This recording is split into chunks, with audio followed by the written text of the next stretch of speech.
Okay, guys, so this is going to be a pretty labor intensive project because of how many parts it has, but hopefully we get through it in about a week's worth of classes, so about 7 classes, and then it's going to look amazing, hopefully.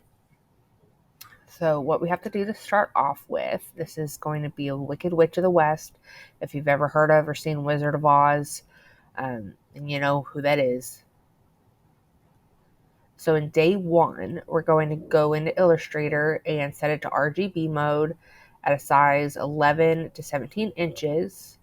We're going to put up the sketch, which you can do right click here and do view more action, save to keep to be able to get that over here, and then save it. And then we're going to put that right in here. And then we're going to start adding our body lines.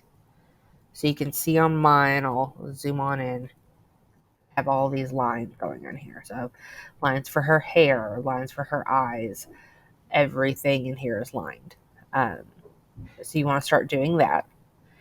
And I highly recommend doing something where you go and save like this photo here so that you could put it on here and have something that's a little more concrete to get to line with. I used my pen tool, I used my brush tool, and those were the main ones that I used. And then again for the hair, her hat, and then you start getting into these really detailed moments around her body, the jewel. I saved this photo and used the pen tool to literally copy this jewel. And then this is what it's going to look like at the end of day 1, which for me looks like this. Hold on.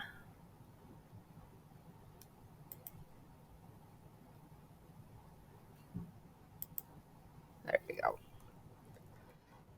So for this one, I did this where I actually had the fill put in so that I could see everything going on around it. The rest of it I just did outlines.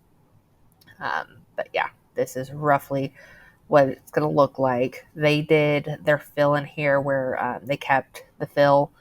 I did not do that. So just keep that in mind. That's where I'm at right now.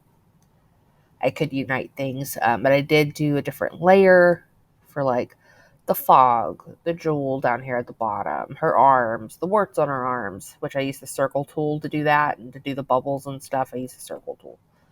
But yeah, that is day 1, so keep that in mind. This doesn't really tell you guys how to do it step by step, it just shows you what she did. So that's what you have to keep in mind. If you have issues or questions, just let me know.